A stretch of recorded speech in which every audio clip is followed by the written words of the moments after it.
I hope you're having a great day and I hope you're staying safe at home. Well, today I want to talk about the health of your gut, your microbiome.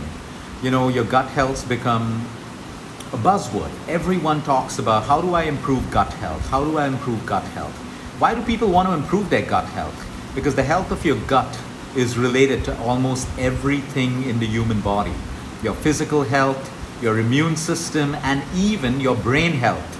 Today there are correlations of depression and poor gut health. So guess what? If you improve your gut health, there's a chance that you may also progress in the healing of your depression and so many other things. Today, science and medicine is showing us the correlation between poor gut health and several cancers, several inflammatory conditions in the human body and even in the brain.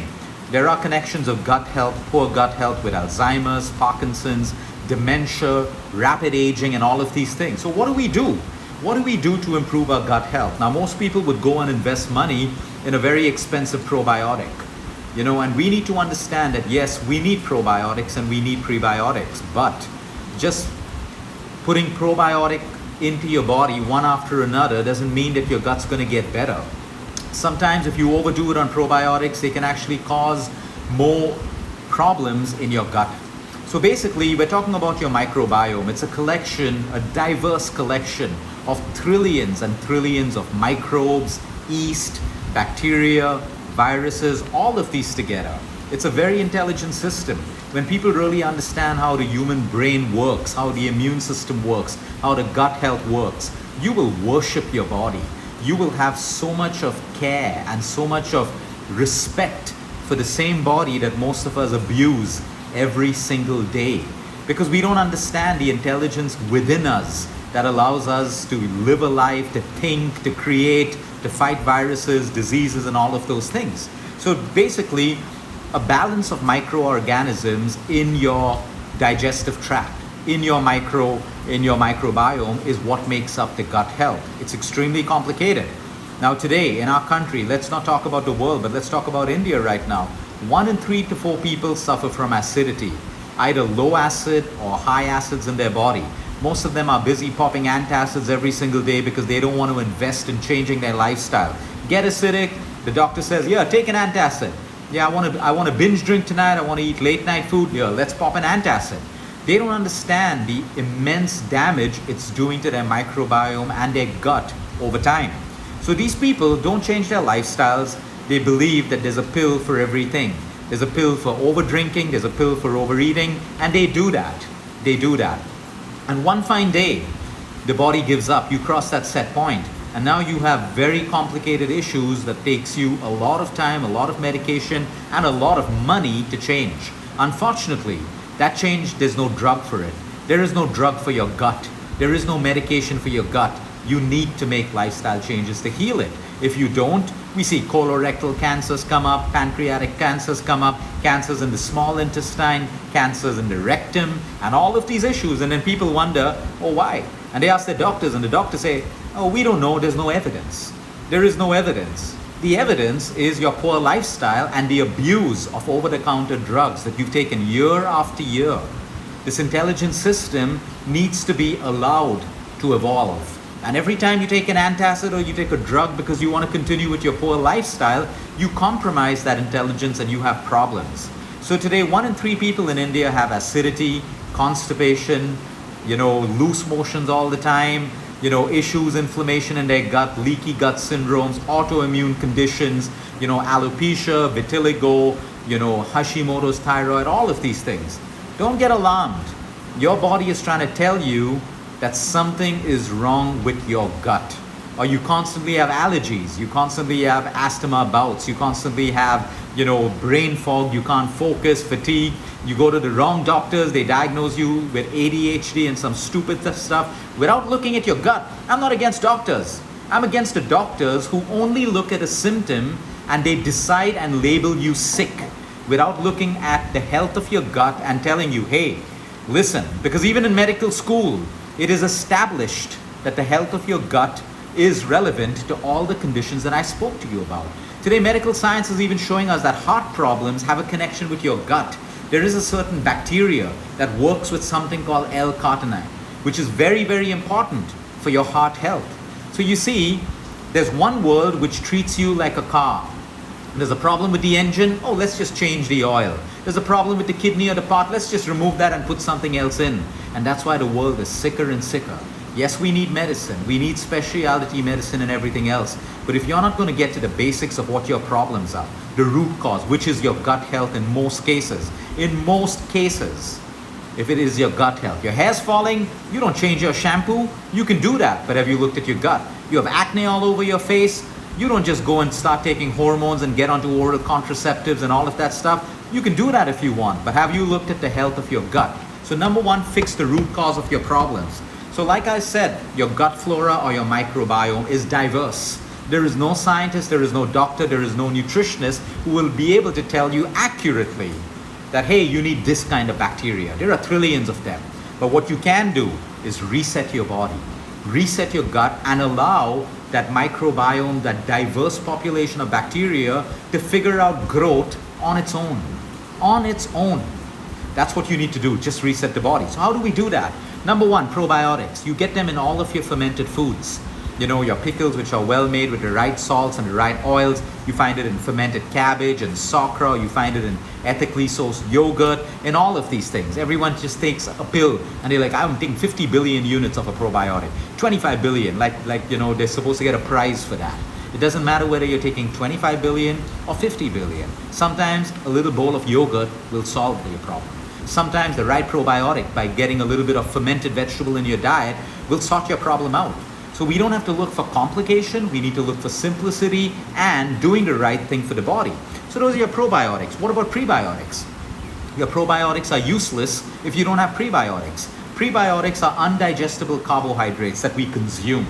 You know, now the moment people hear the word carbohydrate, they get all upset, oh, I'm going to put on weight. Ignorance. They don't understand that the undigestible carbohydrates have nothing to do with your weight. In fact, today a lot of people who are struggling to lose weight have issues with their gut. They don't have the right amount of prebiotics and probiotics, and that's why they cannot lose that belly bulge. They can't lose that bloated feeling no matter what they do. They have to come down to simplicity. So prebiotics, you find it in garlic, you find it in onions, find your Jane, you don't have to do that. You find it in apple cider vinegar, you find it in bananas, you find it in all of these things. Simple prebiotics, including vegetables. You will find a lot of prebiotics in natural vegetables. But today the problem is everyone's on a fad diet, and a lot of your fad diets don't allow you to eat certain vegetables, they don't allow you to eat certain fruits, so you lose weight.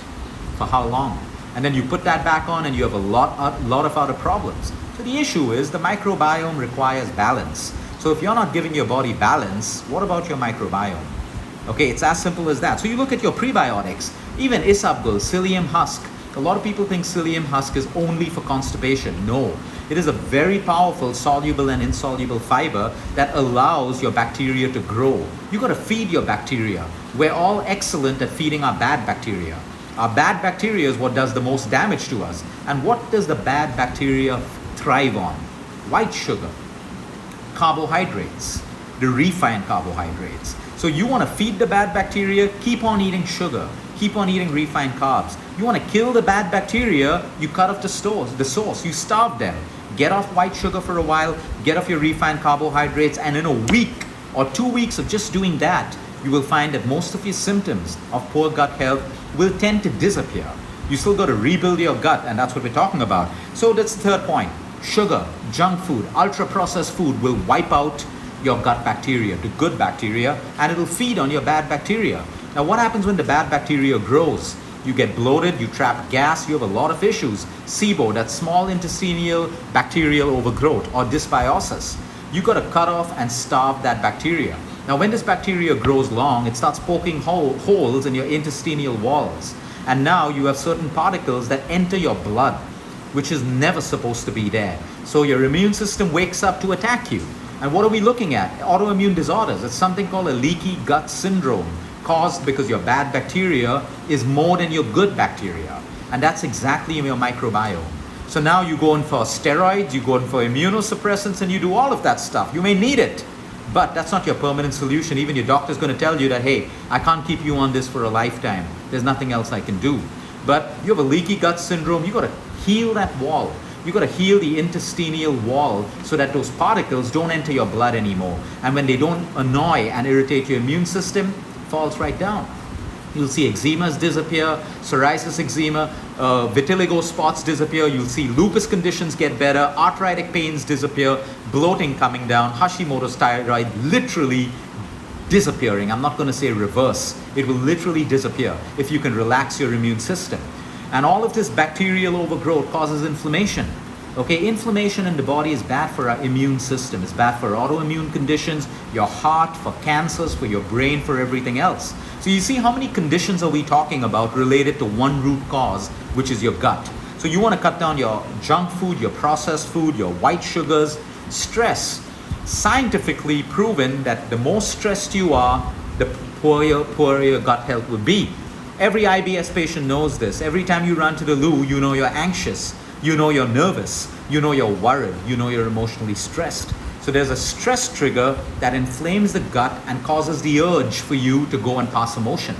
And that's why you have 5 stools, 10 stools, 15 stools, 16 stools. What's your solution? Another drug, another steroid, or healing your gut, working with your emotions, reducing your stress so that your gut doesn't stay inflamed. Exercise. You have a sedentary lifestyle, you have poor gut health. We need blood circulation. If there is growth of microorganisms in your body, it needs blood.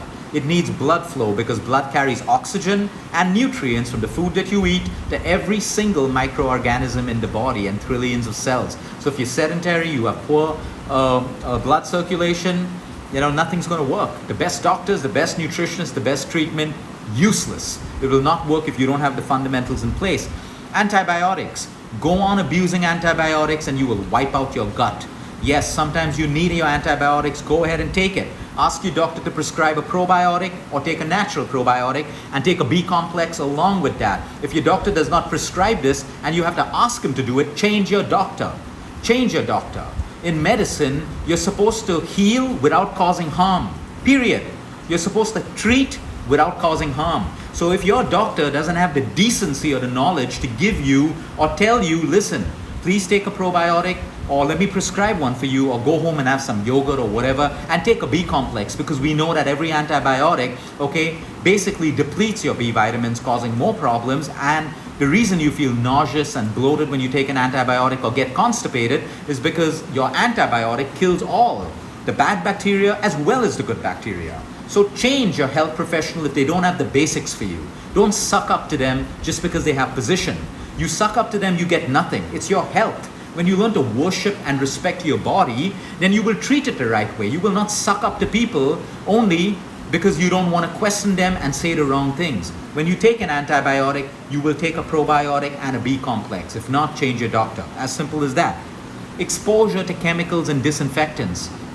A lot of us use disinfectants at home, and we should know by mistake. There are a lot of people sometimes when they wash their forks and their spoons and their plates, there's a little bit of soap, detergent that remains dried up on the plate, and that goes into our system, and that can kill our good bacteria. So exposure to chemicals, xenoestrogens, all of these things, you got to be careful of that. Drinking water out of a plastic bottle, these are bad for us. These destroy our microbiome. Smoking, there's nothing much to be said on that. If you smoke, you have poor gut health, period. It's as simple as that. So you may want to make a decision to reduce your smoking or stop it. So like I said, weight gain.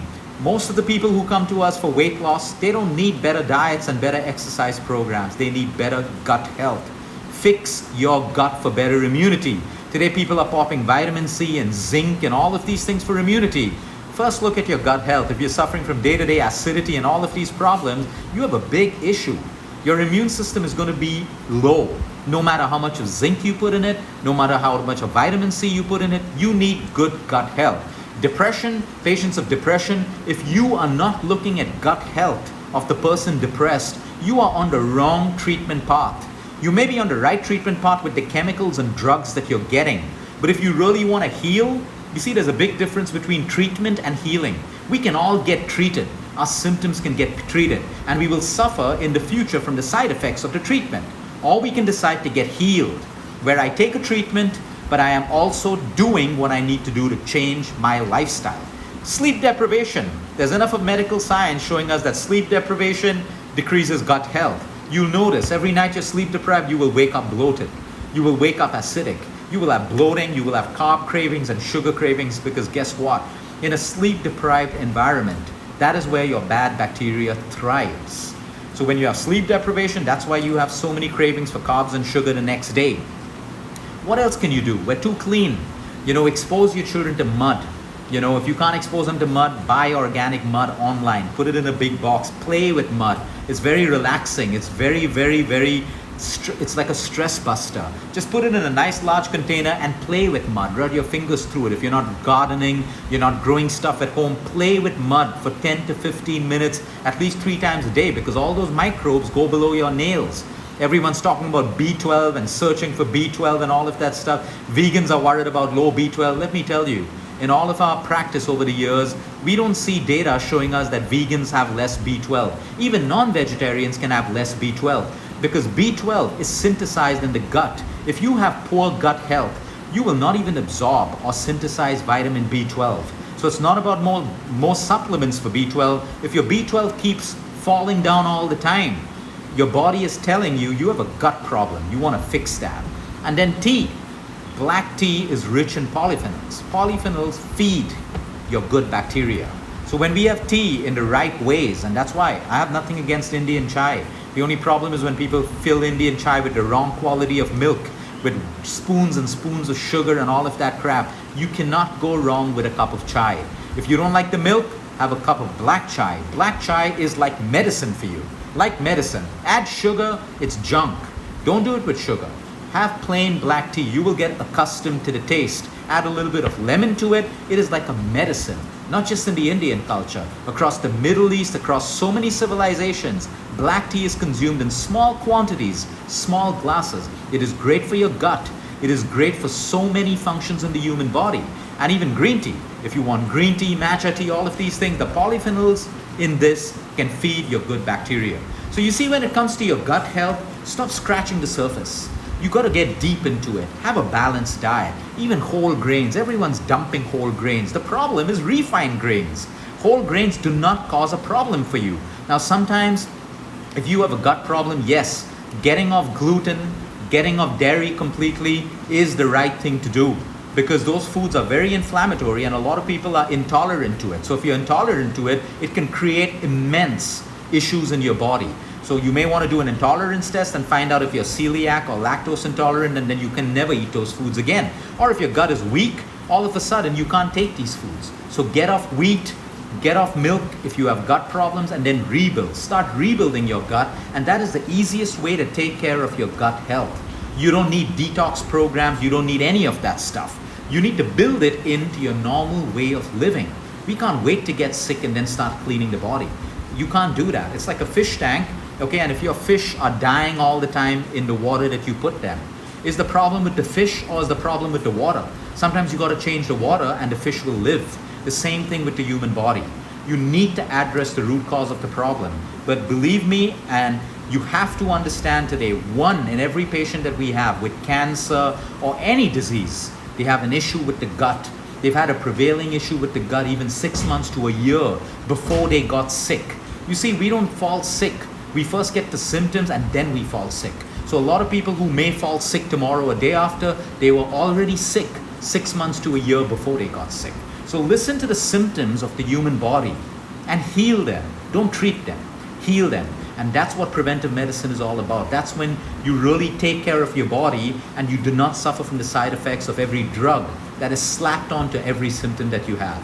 Have a great day, everyone. Until next time, eat smart, move more, sleep right, and breathe deep.